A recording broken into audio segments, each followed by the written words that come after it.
கடந்த 20 ஆண்டுகளாக இலங்கை மற்றும் தென்னிந்திய கேட்டரிங் துறையில் முன்னணி மற்றும் முன்னோடி நிறுவனமாக திகழ்ந்து தனது தன்னிகரற்ற சேவையின் மூலம் மக்களின் நன்மதிப்பையும் நம்பிக்கையும் பெற்ற ரூபீஸ் கேட்டரிங் நிறுவனம் தற்போது வென்யூ சோர்சிங், கேட்டரிங், டெக்கரேஷன் என முற்றுமுழுதான ஈவென்ட் பிளானிங் சேவையினை வழங்குகின்றது. உங்களது நிகழ்வுகள் எதுவானாலும் rubiescatering.co.uk உங்களது நிகழ்வுகள் எதுவானாலும் தங்கமான பொழுதாக மாற்றிட rubiescatering.co.uk.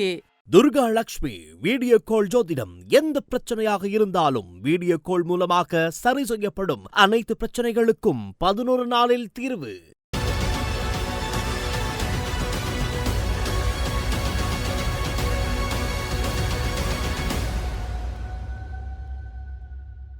வணக்கம். மீண்டும் மற்றொரு உலகவலம் நிகழ்ச்சியினூடாக சந்தித்திருக்கின்றோம். பாகிஸ்தானின் இஸ்லாமாபாத்தில் அமெரிக்க ஈரான் பேச்சுவார்த்தைக்கான குழுவை அமெரிக்கா அனுப்ப உள்ள நிலையில் பேச்சுவார்த்தைகளில் பங்கேற்கும் திட்டம் இல்லை என ஈரான் கூறியுள்ளது. இந்நிலையில் ஈரானிய கொடியேந்திய சரக்கு கப்பல் ஒன்றை அமெரிக்கா சிறைபிடித்ததை அடுத்து ஓமன் வளைகுடாவில் அமெரிக்க இராணுவ கப்பல் மீது ஈரான் ட்ரோன் தாக்குதலை நடத்தியுள்ளது.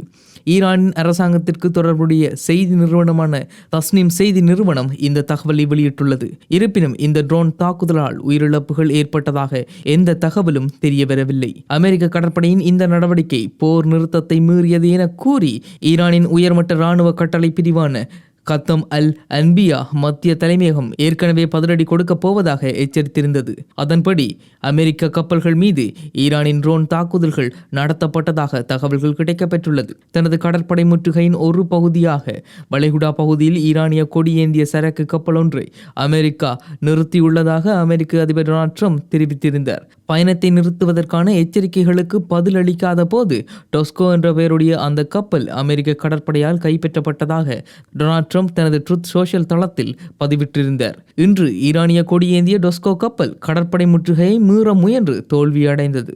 அந்த கப்பல் 90 அடி நீளமும் கிட்டத்தட்ட ஒரு விமானம் தாங்கி போர் கப்பலுக்கு இணையான எடையும் கொண்டது என்று டொனால்ட் ட்ரம்ப் எழுதியிருந்தார்.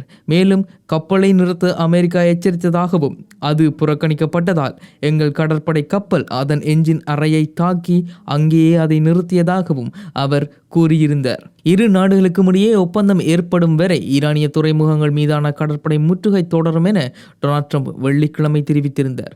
இந்த மோதல் பிப்ரவரி 28 அன்று ஈரான் மீது அமெரிக்கா மற்றும் இஸ்ரேல் நடத்திய தாக்குதல்களுடன் தொடங்கியது. இதனைத் தொடர்ந்து மத்திய கிழக்கு முழுவதும் 5 வாரங்கள் தொடர்ச்சியான தாக்குதல்கள் நடந்தேறியது. இறுதியில் 2 வார கால போர் நிறுத்தம் ஏற்பட்டது.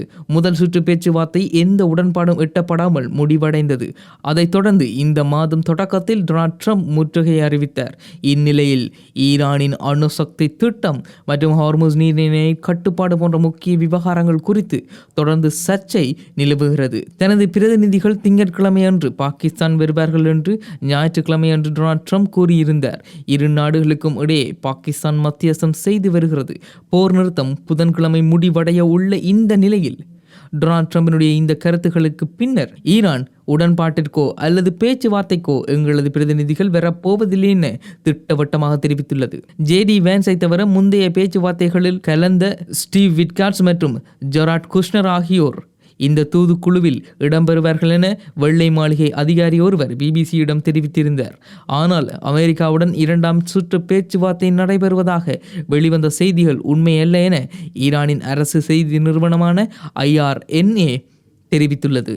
மேலும் அமெரிக்காவின் முற்றுகை, அதிகப்படியான கோரிக்கைகள் மற்றும் அமெரிக்காவின் அச்சுறுத்தும் மொழி ஆகியவை இதுவரை பேச்சுவார்த்தையின் முன்னேற்றத்தை தடுத்துள்ளன என அந்த நிறுவனம் தெரிவித்துள்ளது. இவை அனைத்திற்கும் மத்தியில் பாகிஸ்தான் தலைநகர் இஸ்லாமாபாத்தில் அடுத்த கட்ட பேச்சுவார்த்தைக்கான ஏற்பாடுகள் தொடங்கியுள்ளன. கடந்த வார இறுதியில் அமெரிக்கா மற்றும் ஈரானிய தூதுக்குழுக்களுக்கு இடையே பேச்சுவார்த்தை நடைபெற்ற ஹோட்டலில் தங்கியிருந்த விருந்தினர்கள் அனைவரையும் ஹோட்டலை விட்டு வெளியேறுமாறு கேட்டுக்கொள்ளப்பட்டதன் பின்னர் பாகிஸ்தான் இங்கு பேச்சுவார்த்தைகள் நடத்தப்படும் என அறிவித்தது. ஆனால் பேச்சுவார்த்தைகள் எதுவும் நடத்தப்பட போவதில்லை என ஈரான் அறிவித்தது. உண்மையில் இவ்வாறான முரண்பாடான கருத்துகள் ஒரு பக்கம் அமெரிக்க ஜனாதிபதி டொனால்ட் ட்ரம்ப் நாங்கள் பேச்சுவார்த்தைக்கு எங்களது குழுவினை அனுப்ப போகின்றோம் என சொல்வதும், மறுபக்கம் ஈரான் அதை மறுப்பதும் இந்த போரை மீண்டும் தீவிரப்படுத்தி கொண்டே செல்கின்றது. இப்பொழுது இந்த போர் நிறுத்த உடன்பாடு என்பது முடிவுக்கு வரும் இந்த நிலையில் இப்படியான முரண்பாடான கருத்துகள் இந்த போரை எந்த அளவிற்கு எடுத்து செல்ல போகின்றது என்பதுதான் ஒட்டுமொத்த மக்களின் கேள்வியாக மாறி நிற்கின்றது. பாகிஸ்தான் பிரதமர் ஷெபாஸ் ஷெரீப் ஞாயிற்றுக்கிழமை மாலை ஈரானிய அதிபர் மசூத் பெசஸ்கியனுடன் தொலைபேசியில் உரையாடியதாக அவரது அலுவலகம் வெளியிட்ட அறிக்கையில் தெரிவிக்கப்பட்டுள்ளது. அமெரிக்கா மற்றும் ஈரான் இடையே நடைபெறவுள்ள அடுத்த கட்ட பேச்சுவார்த்தைகள் குறித்து அதில் ஏதும் குறிப்பிடப்படவில்லை. அமெரிக்காவின் முற்றுகை போர் நிறுத்த விதிகள் மீறுவதால் தற்காலிகமாக திறக்கப்பட்ட இந்த ஹார்மஸ் நீரிணையை மீண்டும் மூடுவதாக இஸ்லாமிய புரட்சிகர காவல்படை அறிவித்த ஒரு நாளுக்கு பிறகும் ஞாயிற்றுக்கிழமை அந்த நீரிணை மூடப்பட்டே இருந்தது. அதன் பின்னர் இன்று வரை அந்த நீரிணை மூடப்பட்டுதான் இருக்கின்றது.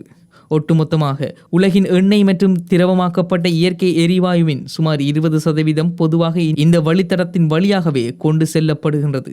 இந்த வழித்தடம் இப்பொழுது மூடப்பட்டிருப்பதனால் உலக பொருளாதாரத்தில் கச்சா எண்ணெயினுடைய விலையும் திரவமாக்கப்பட்ட எரிவாயுவினுடைய விலையும் முன் எப்போதும் இல்லாத அளவிற்கு அதிகரித்துள்ளது. சமீபத்திய மோதலால் இந்த பாதையை கடக்கும் கப்பல்களின் எண்ணிக்கையை கடுமையாக குறைத்துள்ளது.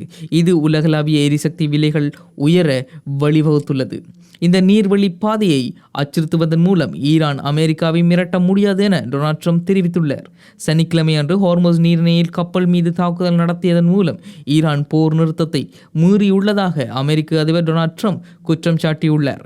அவற்றில் ஒரு பிரெஞ்சு கப்பலும் ஒரு பிரிட்டிஷ் சரக்கு கப்பலும் அடங்கும் என்று அவர் கூறுகின்றார். தனது கப்பல்களில் ஒன்று துப்பாக்கிச் சூட்டிற்கு உள்ளானதை பிரெஞ்சு கப்பல் போக்குவரத்து நிறுவனமான CMA-CGM உறுதிப்படுத்தியுள்ளது. எச்சரிக்கை துப்பாக்கிச் சூடு நடத்தப்பட்டது என்று அந்த நிறுவனம் செய்தி வெளியிட்டிருந்தது. இருப்பினும் பிரிட்டன் பாதுகாப்பு மற்றும் போக்குவரத்து அமைச்சகத்தின் படி சனிக்கிழமை அன்று பிரிட்டனுடன் தொடர்புடைய கப்பல்கள் மீது தாக்குதல்கள் நடந்ததாக எந்த தகவலும் இல்லை. UK மெரிடைம் ட்ரேட் ஆபரேஷன்ஸ் அமைப்பின் படி சனிக்கிழமை அன்று நீர்நிலையில் ஒரு டேங்கர் கப்பலும் ஒரு சரக்கு கப்பலும் தாக்கப்பட்டதாக தெரிவிக்கப்பட்டுள்ளது. ஆனால் இன்னொரு பக்கம் பிரிட்டனின் பாதுகாப்பு மற்றும் போக்குவரத்து அமைச்சகத்தின் தகவலின்படி எந்த கப்பலும் தாக்கப்படவில்லை என தெரிய வருகின்றது. உண்மையில் இந்த இரண்டு விதமான முரண்பாடான கருத்துகள் பிரிட்டனின் கப்பல்கள் தாக்கப்பட்டதா அல்லது உண்மையில் தாக்கப்படவில்லையா என்ற கேள்வியை எழுப்பியுள்ளது. இதற்கிடையில் இந்த பகுதியில் நடந்த துப்பாக்கிச்சூடு சம்பவத்தில் இந்திய கொடியேந்திய 2 கப்பல்கள் சிக்கியதாக இந்தியா தெரிவித்துள்ளது. அது மட்டுமில்லாமல் இந்தியாவினுடைய பிரதமர் ஈரானிய தூதுவருடன் ஒரு சந்திப்பை மேற்கொண்டிருந்தார். அந்த சந்திப்பில் எங்களது கப்பல்கள் தாக்கப்பட்டது, இது வன்மையாக கண்டிக்கப்பட வேண்டிய விடயம் என்பதை தெரிவித்ததாக இந்திய ஊடகங்கள் கருத்து தெரிவித்து வந்தது. கடல்வழி போக்குவரத்து தரவுகளின்படி ஹோர்முஸ் நீர்நிலையில் கப்பல்களின் இயக்கமும் ஞாயிற்றுக்கிழமை அன்று முற்றிலும் நிறுத்தப்பட்டிருந்தது. இஸ்லாமிய புரட்சிகர காவல் படையும் அதனுடைய தொடர்புபட்ட தஸ்னீம் செய்தி நிறுவனமும் போட்ஸ்வானா மற்றும் அங்கோலா நாடுகளின் கொடிகளை ஏந்திய 2 டேங்கர் கப்பல்கள் ஹோர்முஸ் நீர்நிலையை கடக்க முயன்றதாகவும், ஆனால் ஈரானிய ஆயுதப்படை சரியான நேரத்தில் மேற்கொண்ட நடவடிக்கையின் மூலமாக அவை பாதையை மாற்றி திரும்ப வேண்டிய கட்டாயத்திற்கு உள்ளாயின எனவும் தெரிவித்தது. உண்மையில் இப்படியான கருத்துகள் மூலமாக ஹார்மோஸ் நீர்நிலை மூடப்படுவதன் மூலமாக இந்த போர் எவ்வளவு தூரம் நீடிக்கப் போகின்றன, இந்த போர் என்ன விளைவுகளை ஏற்படுத்தப் போகின்றன என்பதை தாண்டி இப்பொழுது இந்த பேச்சுவார்த்தைகள் நடத்தப்பட போகின்றன என்பதை அமெரிக்க தரப்பு சொல்கின்றது. அதை ஈரான் தரப்பு மறுக்கின்றது. உண்மையில் இந்த போர் அடுத்த கட்டம் என்ன விளைவுகளை ஏற்படுத்த போகின்றன, இந்த போர் எப்படி பரிணமிக்கப் போகின்றன, இந்த போர் என்ன பரிமாணத்தை எடுக்கப் போகின்றது, இதுதான் ஒட்டுமொத்த உலக மக்களின் கேள்வியாக மாறி நிற்கின்றது. மீண்டும் மற்றொரு பதிவினூடாக சந்திக்கலாம். வணக்கம்.